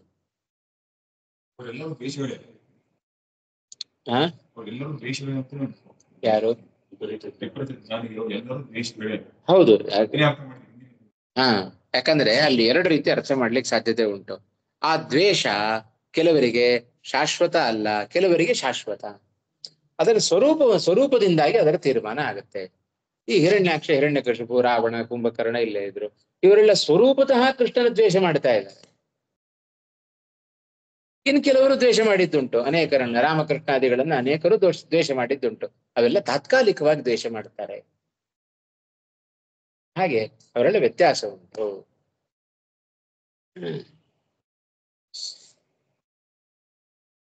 ಅಂತ ಮೂರನೇ ಪಕ್ಷದಲ್ಲಿ ಪರಂಭಾವಂ ಅಜಾನಂತಹ ಅಲ್ಪಬುದ್ಧಯ ಅಂತ ಹೇಳಿದ್ರೆ ಮೂರನೇ ಪಕ್ಷದಲ್ಲಿ ಅಲ್ಪಬುದ್ಧಿಗಳ ಶಬ್ದಕ್ಕೆ ತಮೋಯೋಗ್ಯರು ಅನ್ನುವ ಅರ್ಥವನ್ನ ರಾಯರು ಮಾಡಿಕೊಟ್ರು.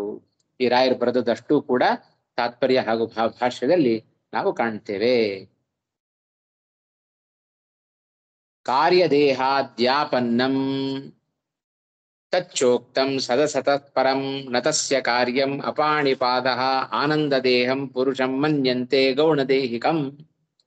ಭಾವಂ ನಾಮ ಯಾಥಾರ್ಥ್ಯಂ ಯಾಥಾತಥ್ಯಂ ಅಜಾನಂತಹ ಪರಂ ತಸ್ಮೈ ವಿಮೋಹಿತಾಃ ಪರಂ ತಸ್ಯ ವಿಮೋಹಿತಾಃ. ಬಹಳ ಒಳ್ಳೆ ಮಾತನ್ನು ಹೇಳಿದ್ರು. ಭಾಷ್ಯದಲ್ಲಿ ಒಂದು ಮಾತನ್ನು ಹೇಳುವಾಗ ಯಥಾರ್ಥ ಸ್ವರೂಪವನ್ನ, ಆಯ್ತಾ, ಯಾರು ಇದನ್ನ ಯಥಾರ್ಥ ಸ್ವರೂಪವನ್ನ ತಿಳಿಯದೆ ಲೋಕ ಇವತ್ತು ಭ್ರಾಂತಿಗೊಳಗಾಗಿದೆ. ಲೋಕ ಇವತ್ತು ಜನ ಯಾಕೆ ಇತರ ದೇವತೆಗಳ ಆರಾಧನೆಯನ್ನು ಮಾಡ್ತಾ ಇದ್ದಾರೆ ಅಂತ ಹೇಳಿದ್ರೆ ನನ್ನ ಸ್ವರೂಪ ಅವರಿಗೆ ಗೊತ್ತಿಲ್ಲ, ಯಥಾರ್ಥವಾದ ಸ್ವರೂಪ ಅವರಿಗೆ ಗೊತ್ತಿಲ್ಲ ಅಂತ ಅರ್ಥ. ನೋಡಿ, ಸ್ಪಷ್ಟವಾದ ತಾತ್ಪರ್ಯದ ಮಾತು. ಅವ್ಯಕ್ತ ಪರಮಾತ್ಮಾಸೌ. ಅವ್ಯಕ್ತ ಅಂದ್ರೆ ಯಾರು? ಪರಮಾತ್ಮ. ವ್ಯಕ್ತ ಯಾರು? ವ್ಯಕ್ತೋ ಜೀವಬುಧಾಹೃತ. ಅವ್ಯಕ್ತನಾದ ನನ್ನನ್ನ ವ್ಯಕ್ತ ಎಂಬುದಾಗಿ ತಿಳಿತಾರೆ, ಅಂದ್ರೆ ಜೀವ ಎಂಬುದಾಗಿ ತಿಳಿತಾರೆ. ತಾತ್ಪರ್ಯದಲ್ಲಿ ಹೇಳಿದ ಮಾತು. ಮನ್ಯತೆ ಯಸ್ತಯೋರೈಕ್ಯಂ ಸತು ಯಾತ್ಯಧರಂ ತಮಃ ಇತಿ ಚ. ಮನ್ಯತೆ ಯಹ ತಯೋಃ ಐಕ್ಯಂ. ತಯೋಃ ಅವ್ಯಕ್ತನಾದ ಭಗವಂತನಿಗೂ ವ್ಯಕ್ತನಾದ ಜೀವನಿಗೂ ಯಾರು ತಯೋಃ ಐಕ್ಯಂ ಮನ್ಯಂತೆ ಸಹ ಅಧರಂ ತಮಃ ಯಾತಿ. ಅಂಧಂತಮಸ್ಸನ್ನ ಹೊಂದಿಬಿಡ್ತಾನೆ. ಅದನ್ನೇ ಮೂರನೇ ಪಕ್ಷದಲ್ಲಿ ನೋಡಿ. ತಾತ್ಪರ್ಯಕ್ಕನುಗುಣವಾಗಿ ರಾಯರ ವಿವೃತಿಯಲ್ಲಿ ಆ ಮಾತನ್ನು ಹೇಳಿದ. ಒಂದೇ ಶಬ್ದ ಒಂದೇ ಶ್ಲೋಕವನ್ನ ತಾತ್ಪರ್ಯದಲ್ಲಿ ಶ್ರೀಮದಾಚಾರ್ಯ ಉಲ್ಲೇಖ ಮಾಡಿದರು. ಆಯ್ತಾ? ಈಗೆಲ್ಲ ಅರ್ಥ ಆಯ್ತಾ? ಗಮನಿಸ್ಕೊಳ್ಳಿ. ವಿವೃತಿಯ ಪ್ರತಿಯೊಂದು ಪದಗಳಿಗೆ ಅರ್ಥ ಆಯ್ತಾ? ಮೂರು ಪಕ್ಷದಲ್ಲಿ ಅರ್ಥ ಮಾಡಿಕೊಂಡು, ಮೂರು ವಿಕಲ್ಪವನ್ನ ಮಾಡಿಕೊಂಡು ಇಲ್ಲಿ ಈ ಶ್ಲೋಕಕ್ಕೆ ಅರ್ಥವನ್ನ ಹೇಳ್ತಾ ಇದ್ದಾರೆ. ಹೌದು ಹೌದು ಹೌದು ಹೌದು. ಸರ್ವಾತ್ಮನ ಸರ್ವಪ್ರಕಾರೇಣ ಭಗವಾನ್ ನ ಜಾನಾತಿ. ಅವನು ತಿಳಿಯೋದಿಲ್ಲ, ಜೀವ ಜಾನಾತಿ, ಜೀವ ತಿಳಿತಾನೆ. ಆಯ್ತಾ? ಆದ್ರೆ ಭಗವಂತ ಎಲ್ಲಿ ಬಂತು?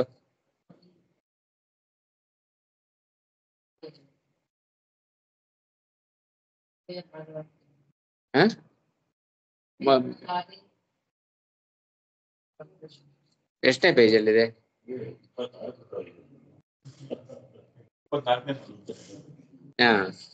ಭಾರಿ ಫಾಸ್ಟ್ ಆಗ್ಬಿಟ್ರಲ್ಲ.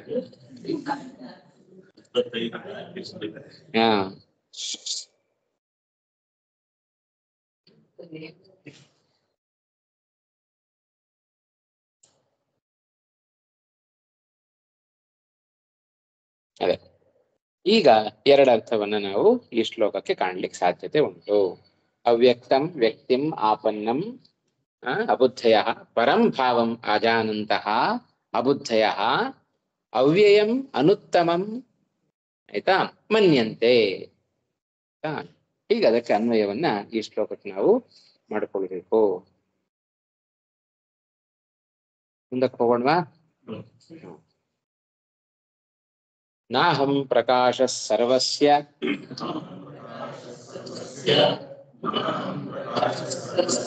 ಯೋಗ ಮಾಯಾ ಸಮಾವೃತಃ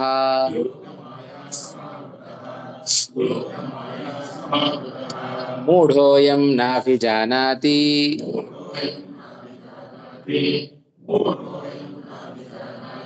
ಲೋಕೋ ಮಾಮಜಮವ್ಯಯಂ.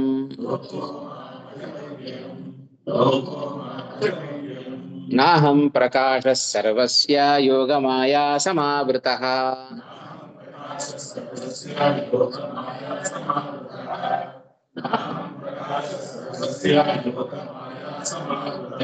ಮೂಢೋಯಂ ನಾಭಿಜಾನಾತಿ ಲೋಕೋ ಮಾಮಜಮವ್ಯಯಂ.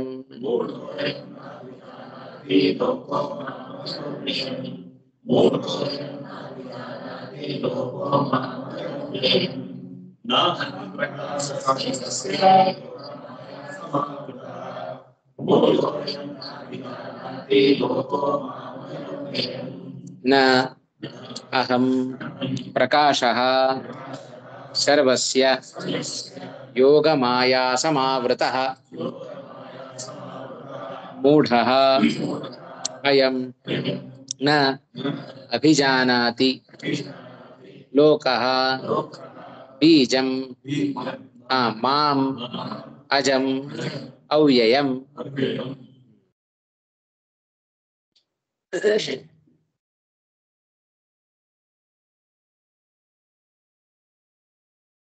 ಇಲ್ಲಿ ಶ್ಲೋಕದಲ್ಲಾಗುವಾಗ ಅಜ್ಞಾನಿಗಳು ವಿಪರೀತವಾಗಿ ತಿಳ್ಕೊಂಡ್ಬಿಡ್ತಾರೆ ಅಲ್ವಾ?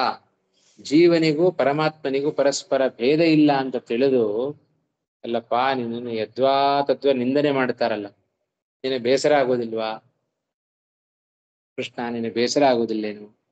ಅಜ್ಞಾನಿಗಳೆಲ್ಲ ಹೀಗ್ ಮಾಡಿದರೆ ನಿನಗೆ ಬೇಜಾರಾಗೋದಿಲ್ವಾ, ದುಃಖ ಆಗೋದಿಲ್ವಾ ಅಂತ ಕೇಳಿದರೆ ಅದಕ್ಕೆ ಕೃಷ್ಣ ಉತ್ತರ ಕೊಡ್ತಾನೆ, ನನಗೆ ಬೇಸರ ಆಗೋದಿಲ್ಲ, ದುಃಖ ಇಲ್ಲ. ಯಾಕೆ ಅಂದ್ರೆ ಅವರು ಏನು ಅಜ್ಞಾನದಿಂದ ನನ್ನ ನಿಂದನೆ ಮಾಡ್ತಾರಲ್ಲ, ಅವ್ರಿಗ ಅಜ್ಞಾನ ಕೊಟ್ಟದ್ದು ನಾನೇ. ಅವರಿಗಿರುವ ಅಜ್ಞಾನವು ಅದು ನನ್ನ ಅಧೀನವೇ. ಹಾಗಾಗಿ ಆಗ ನನಗೇನು ಬೇಸರ ಇಲ್ಲ. ಅಜ್ಞಾನದಿಂದಾಗಿ ಅವ್ರು ಹೀಗೆ ಹೇಳ್ತಾರಾದ್ರಿಂದ ಆ ಅಜ್ಞಾನವು ಮದಾಯತ್ತವೇ ಆದ್ರಿಂದ ನಾನು ಯಾಕೆ ಬೇಸರ ಮಾಡ್ಕೊಳ್ಳೋದು? ಹಾಗಾಗಿ ಅವನು ಅಜ್ಞಾನವನ್ನ ಕೊಟ್ಟದ್ದು ಭಗವಂತನೇ. ಹಾಗಾಗಿ ಆಯ್ತಾ, ನಮ್ಮಲ್ಲಿರುವ ಜ್ಞಾನವೂ ಅವನ ಅಧೀನವೇ, ನಮ್ಮಲ್ಲಿರುವ ಅಜ್ಞಾನವೂ ಭಗವಂತನ ಅಧೀನವೇ.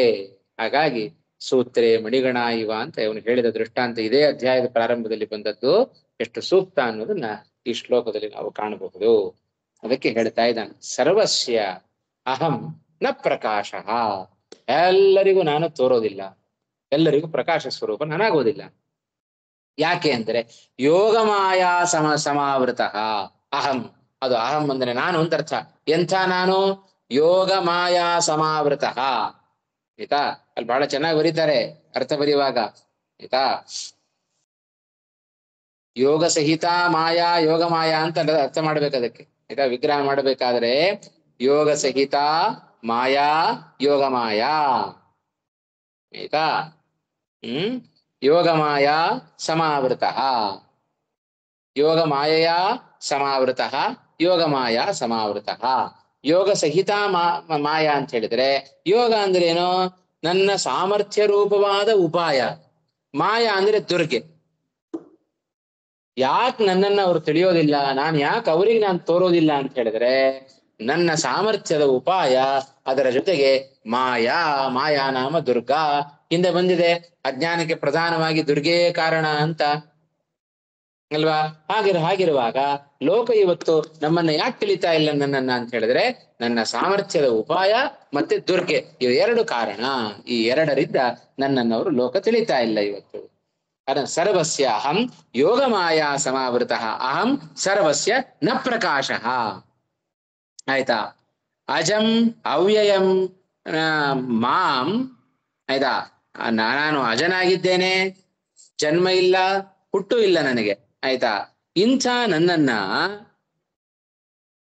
ಆಯ್ತಾ, ನ ಅಭಿಜಾನಾತಿ ಮೂಢ ಅಯಂ ಮೂಢ ಲೋಕ, ಈ ಮೂರ್ಖರಾದ ಲೋಕ ನನ್ನನ್ನ ಅಜ ಅವ್ಯಯ ಎಂಬುದಾಗಿ ನ ಅಭಿಜಾನಾತಿ, ಅಜನಾದ ಅವ್ಯಯನಾದ ನನ್ನನ್ನ ಈ ಲೋಕ ತಿಳಿಯೋದಿಲ್ಲ. ಅದಕ್ಕೇನಪ್ಪ ಕಾರಣ ಅಂತ ಹೇಳಿದ್ರೆ, ಕಾರಣ ನಾನು, ನನ್ನ ಸಾಮರ್ಥ್ಯ ಮತ್ತೆ ದುರ್ಗೆ ಮಾಯಾ. ಅವಳು ದುರ್ಗೆ ಏನ್ ಮಾಡ್ತಾಳೆ? ಅವರಿಗಿರೋ ಜ್ಞಾನವನ್ನೆಲ್ಲ ಮರೆಮಾಚಿ ಬಿಡುತ್ತಾಳೆ. ಆ ದುರ್ಗೆಯಿಂದಾಗಿ ಅದರಿಂದ ಏನ್ ಅರ್ಥ ಆಯ್ತು? ನಮಗಿರುವ ಅಜ್ಞಾನವೂ ಕೂಡ ಅವನ ಅಧೀನವೇ. ಹಾಗಾಗಿ ದುಃಖಕ್ಕೆ ಅವಕಾಶ ಇಲ್ಲ. ಅಷ್ಟ ಅಭಿಪ್ರಾಯವನ್ನ ಈ ಶ್ಲೋಕದಲ್ಲಿ ನಾವು ಕಾಣ್ತೇವೆ. ನೋಡೋಣ, ಮೂಲಕ ಅರ್ಥ ಆಯ್ತಲ್ವ ಇಷ್ಟು? ಅಹಂ ಸರ್ವ ಯೋಗ ಮಾಯಾ ಸಮಾವೃತ ಅಹಂ ಸರ್ವಸ್ಯ ನ ಪ್ರಕಾಶ. ಆಯ್ತಾ? ಯಾಕೆ, ಏನು ಕಾರಣ ಅದಕ್ಕೆ ಅಂತ ಹೇಳಿದ್ರೆ, ಆದ್ದರಿಂದ ಅಜಂ ಅವ್ಯಯಂ ಮಾ ಮೂಢ ಅಯಂ ಲೋಕ ನ ಅಭಿಜಾನಾತಿ. ಈ ಮೂರ್ಖ ಲೋಕ ನನ್ನನ್ನ ಹೀಗಿರುವ ನನ್ನನ್ನ ತಿಳಿತಾ ಇಲ್ಲ, ನನ್ನನ್ನ ಅಜ ಅಥವಾ ಅವ್ಯಯ ಎಂಬುದಾಗಿ ತಿಳಿತಾ ಇಲ್ಲ ಲೋಕ. ಅದಕ್ಕೇನು ಕಾರಣ? ಯೋಗ ಮಾಯಾ ಸಮಾವೃತನಾಗಿದ್ದೇನೆ. ಯೋಗ ಮಾಯಾ ಸಮಾವೃತರವಾದ ಈ ಲೋಕ ಅದು ಕಾಣುವುದಿಲ್ಲ ಅಂತ ಹೇಳಿದ್ರು. ಆಯ್ತಾ? ನಾನು ತೇಷಾಂ ತದ್ವಿಷಯ ವಿಪರೀತ ಜ್ಞಾನ ಕೃತ ನಿಂದಯ, ಅಲ್ವಾ?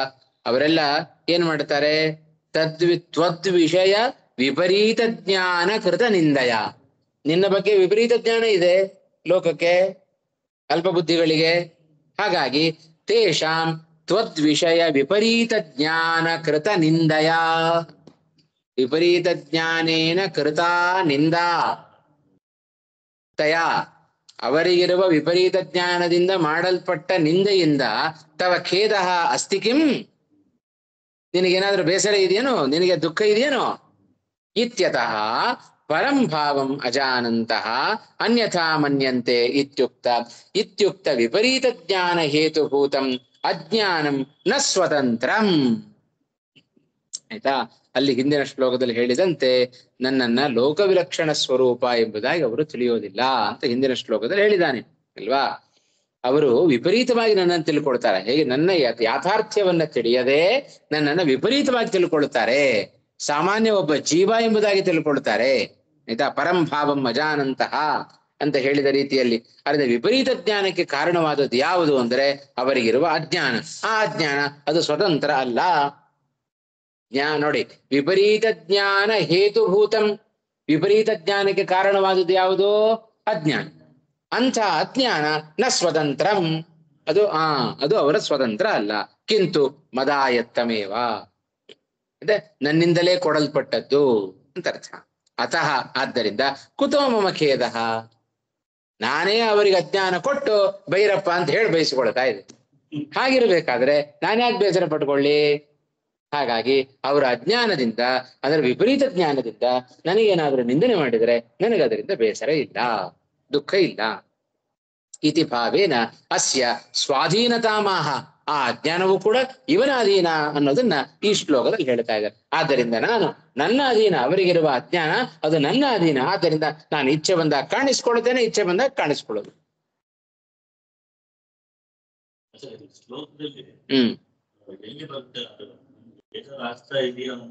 ಅಲ್ಲ, ಪ್ರಶ್ನೆ ಉತ್ತರ ಇದು.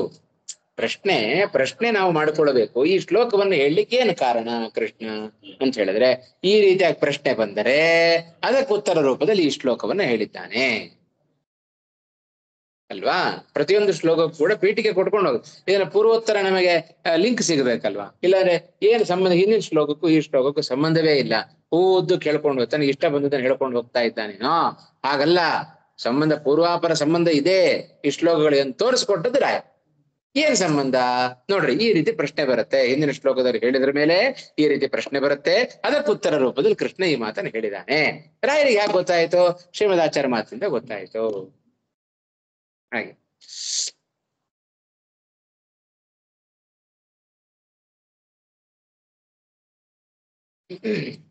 ಅಜ್ಞಾನಂಚ, ಭಾಷ್ಯದ ವಾಕ್ಯವನ್ನು ಓದ್ತಾ ಇದ್ದೇನೆ.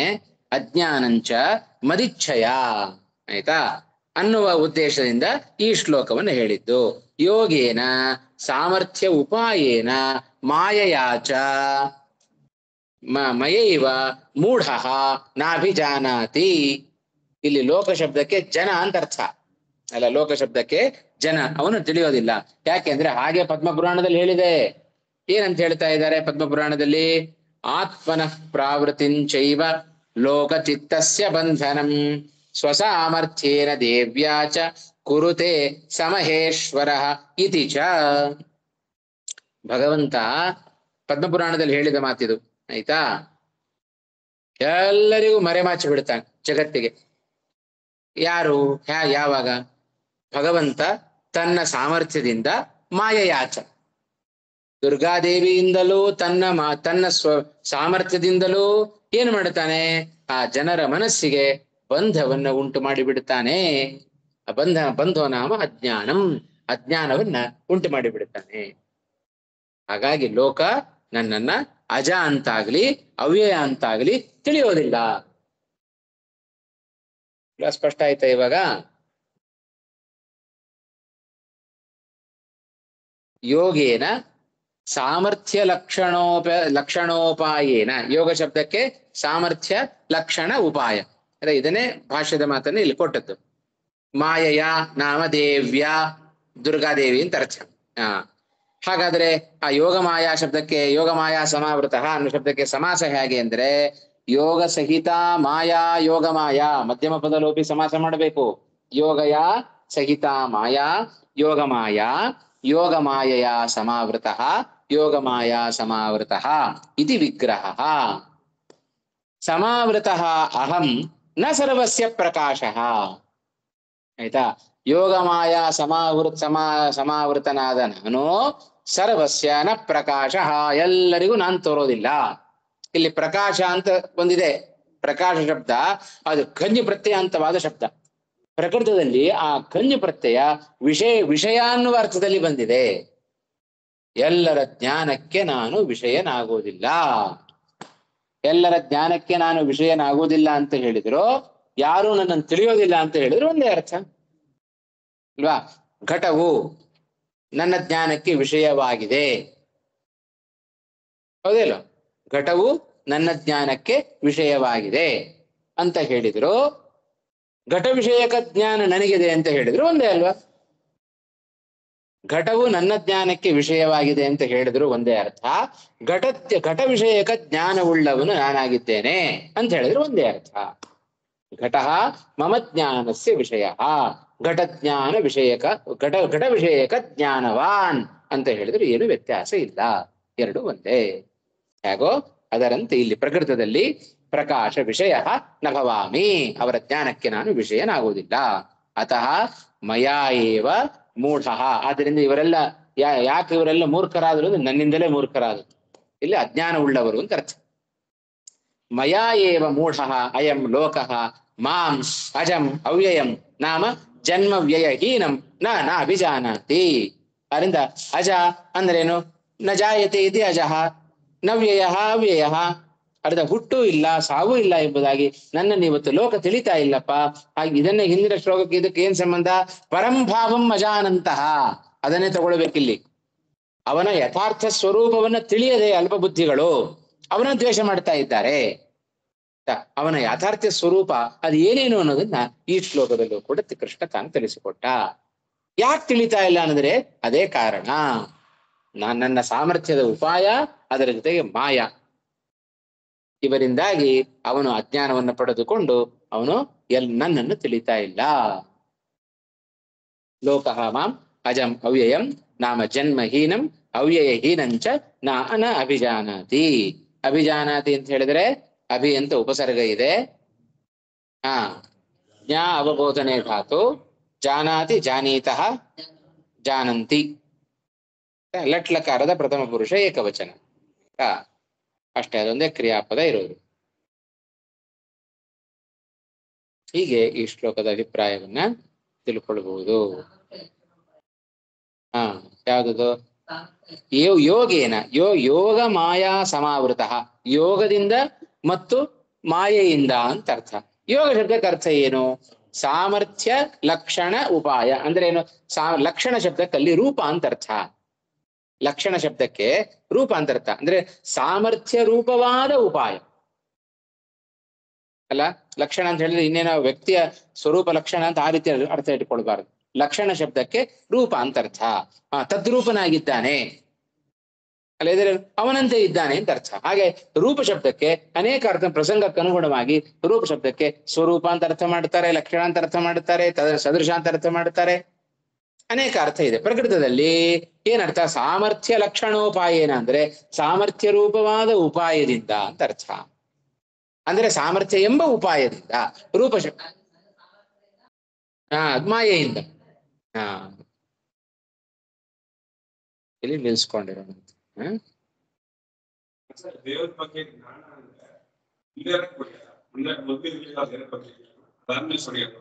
ಹೌದು. ಈಗ ನಮಗೆ ಭಗವಂತ ಅಂದ್ರೆ ಏನು ಅಂತ ಗೊತ್ತಿದೆಯಾ? ಸ್ವರೂಪದ ದೇವರ ಬಗ್ಗೆ ಜ್ಞಾನ ಇಲ್ಲ, ಅಜ್ಞಾನ ದೇವರ ಮಾಯೆಯಿಂದ ಅಜ್ಞಾನ ಹೋಗುತ್ತೆ ಅಂತಲ್ಲ, ಈಗ ಹೊಸದಾಗಿ ತಿಳ್ಕೊಳ್ಳಿ. ಯಾಕಂದ್ರೆ ಪರಿಪೂರ್ಣವಾಗಿ ಜ್ಞಾನ ಯಾರಿಗೂ ಇರೋದು.